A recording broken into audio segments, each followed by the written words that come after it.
ओम शनिश्चराय नमः। मित्रों, आज शनिवार का दिन है और शनिवार के दिन यदि पूर्ण श्रद्धा और विश्वास के साथ शनि देव की इस व्रत कथा को सुना जाता है तो भगवान शनि देव की कृपा उस मनुष्य पर सदा सर्वदा बनी रहती है, साढ़े साती से मुक्ति मिलती है और जीवन की हर कष्टों और बाधाओं का अंत होता है। तो आइए पूर्ण श्रद्धा भाव के साथ शनिवार व्रत की कथा को सुनते हैं। एक समय स्वर्ग लोक में सबसे बड़ा कौन के प्रश्न पर 9 ग्रहों में वाद विवाद हो गया। विवाद इतना बढ़ा कि परस्पर भयंकर युद्ध की स्थिति बन गई। निर्णय के लिए सभी देवता देवराज इंद्र के पास पहुंचे और बोले, हे देवराज, आपको निर्णय करना होगा कि हम में से सबसे बड़ा कौन है। देवताओं का प्रश्न सुनकर देवराज इंद्र उलझन में पड़ गए। इंद्र बोले, मैं इस प्रश्न का उत्तर देने में असमर्थ हूँ। हम सभी पृथ्वी लोक में उज्जैनी नगरी में राजा विक्रमादित्य के पास चलते हैं।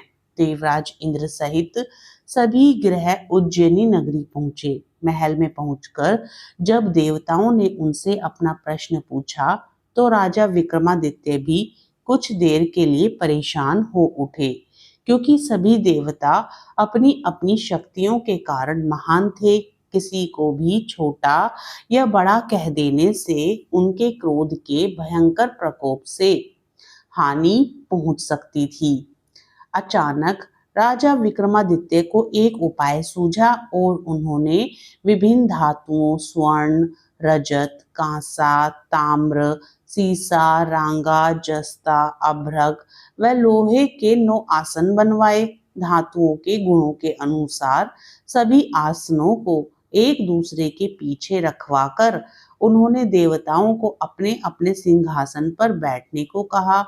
देवताओं के बैठने के बाद राजा विक्रमादित्य ने कहा, आपका निर्णय तो स्वयं ही हो गया। जो सबसे पहले सिंहासन पर विराजमान है वही सबसे बड़ा है।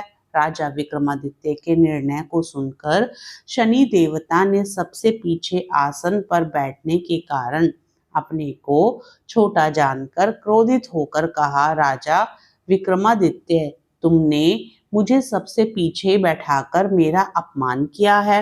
तुम मेरी शक्तियों से परिचित नहीं हो। मैं तुम्हारा सर्वनाश कर दूंगा। शनि ने कहा, सूर्य एक राशि पर 1 महीने, चंद्रमा 2.25 महीने, मंगल 1.5 महीने, बुध और शुक्र 1 महीने, बृहस्पति 13 महीने रहते हैं, लेकिन मैं किसी राशि पर 7.5 वर्ष तक रहता हूँ। बड़े बड़े देवताओं को मैंने अपने प्रकोप से पीड़ित किया है। राम को 7.5 के कारण ही वन में जाकर रहना पड़ा और रावण को 7.5 के कारण ही युद्ध में मृत्यु का शिकार बनना पड़ा। राजा, अब तू भी मेरे प्रकोप से नहीं बच सकेगा। इसके बाद अन्य ग्रहों के देवता तो प्रसन्नता के साथ चले गए, परंतु शनि देव बड़े क्रोध के साथ वहां से विदा हुए। राजा विक्रमादित्य पहले की तरह ही न्याय करते रहे। उनके राज्य में सभी स्त्री पुरुष बहुत आनंद से जीवन यापन कर रहे थे। कुछ दिन ऐसे ही बीत गए। उधर शनि देवता अपने अपमान को भूले नहीं थे। विक्रमादित्य से बदला लेने के लिए एक दिन शनिदेव ने घोड़े के व्यापारी का रूप धारण किया और बहुत से घोड़ों के साथ उज्जैनी नगरी पहुंचे। राजा विक्रमादित्य ने राज्य में किसी घोड़े के व्यापारी के आने का समाचार सुना तो अपने अश्वपाल को कुछ घोड़े खरीदने के लिए भेजा। घोड़े बहुत कीमती थे। अश्वपाल ने जब वापस लौटकर इस संबंध में बताया तो राजा विक्रमादित्य ने स्वयं आकर एक सुंदर व शक्तिशाली घोड़े को पसंद किया। घोड़े की चाल देखने के लिए राजा उस घोड़े पर सवार हुए तो वह घोड़ा बिजली की गति से दौड़ पड़ा। तेजी से दौड़ता घोड़ा राजा को दूर एक जंगल में ले गया और फिर राजा को वहां गिराकर जंगल में कहीं गायब हो गया। राजा अपने नगर को लौटने के लिए जंगल में भटकने लगा, लेकिन उन्हें लौटने का कोई रास्ता नहीं मिला। राजा को भूख प्यास लगाई। बहुत घूमने पर उसे एक चरवाहा मिला। राजा ने उससे पानी मांगा। पानी पीकर राजा ने उस चरवाहे को अपनी अंगूठी दे दी।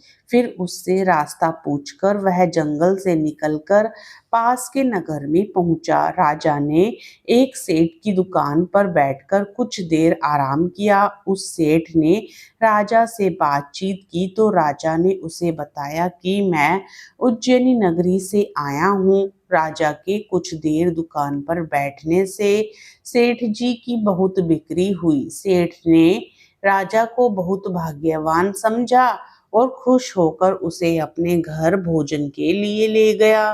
सेठ के घर में सोने का एक हार खूंटी पर लटका हुआ था। राजा को उस कमरे में छोड़कर सेठ कुछ देर के लिए बाहर गया। तभी एक आश्चर्यजनक घटना घटी। राजा के देखते ही देखते सोने के उस हार को खूंटी निकल गई। सेठ ने कमरे में लौटकर हार को गायब देखा तो चोरी का संदेह राजा पर ही किया, क्योंकि उस कमरे में राजा ही अकेला बैठा था। सेठ ने अपने नौकरों से कहा कि इस परदेसी को रस्सियों से बांधकर राजा के पास ले जाओ। राजा ने विक्रमादित्य से हार के बारे में पूछा तो उसने बताया कि उसके देखते ही देखते खूंटी ने हार को निगल लिया था। इस पर राजा ने क्रोधित होकर चोरी करने के अपराध में विक्रमादित्य के हाथ पांव काटने का आदेश दे दिया। राजा विक्रमादित्य के हाथ पांव काटकर उसे नगर की सड़क पर छोड़ दिया गया। कुछ दिन बाद एक तेली उसे उठाकर अपने घर ले गया और उसे अपने कोल्हू पर बैठा दिया। राजा आवाज देकर बैलों को हाँकता रहता। इस तरह तेली का बैल चलता रहा और राजा को भोजन मिलता रहा। शनि के प्रकोप की 7.5 पूरी होने पर वर्षा ऋतु प्रारंभ हुई। राजा विक्रमादित्य एक रात मेघमल्हार गा रहा था कि तभी नगर के राजा की लड़की राजकुमारी मोहिनी रथ पर सवार उस तेली के घर के पास से गुजरी। उसने मेघमल्हार सुना तो उसे बहुत अच्छा लगा और दासी को भेजकर गाने वाले को बुला लाने को कहा। दासी ने लौटकर राजकुमारी को अपंग राजा के बारे में सब कुछ बता दिया। राजकुमारी उसके मेघमल्हार से बहुत मोहित हुई, अतः उसने सब कुछ जानकर भी अपंग राजा से विवाह करने का निश्चय कर लिया। राजकुमारी ने अपने माता पिता से जब यह बात कही तो वे हैरान रह गए। रानी ने मोहिनी को समझाया, बेटी तेरे भाग्य में तो किसी राजा की रानी होना लिखा है, फिर तू उस अपंग से विवाह करके अपने पांव पर कुल्हाड़ी क्यों मार रही है। राजकुमारी ने अपनी जिद नहीं छोड़ी। अपनी जिद पूरी कराने के लिए उसने भोजन करना छोड़ दिया और प्राण त्याग देने का निश्चय कर लिया। आखिर राजा रानी को विवश होकर अपंग विक्रमादित्य से राजकुमारी का विवाह करना पड़ा। विवाह के बाद राजा विक्रमादित्य और राजकुमारी तेली के घर में रहने लगे। उसी रात स्वप्न में शनिदेव ने राजा से कहा, राजा तुमने मेरा प्रकोप देख लिया, मैंने तुम्हें अपने अपमान का दंड दिया है।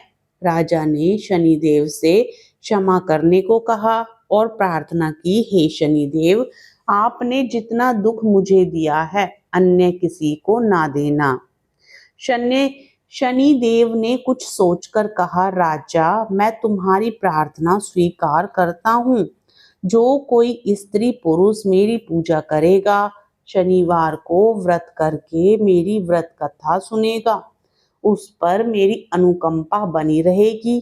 प्रातःकाल राजा विक्रमादित्य की नींद खुली तो अपने हाथ पांव देखकर राजा को बहुत खुशी हुई। उसने मन ही मन शनिदेव को प्रणाम किया।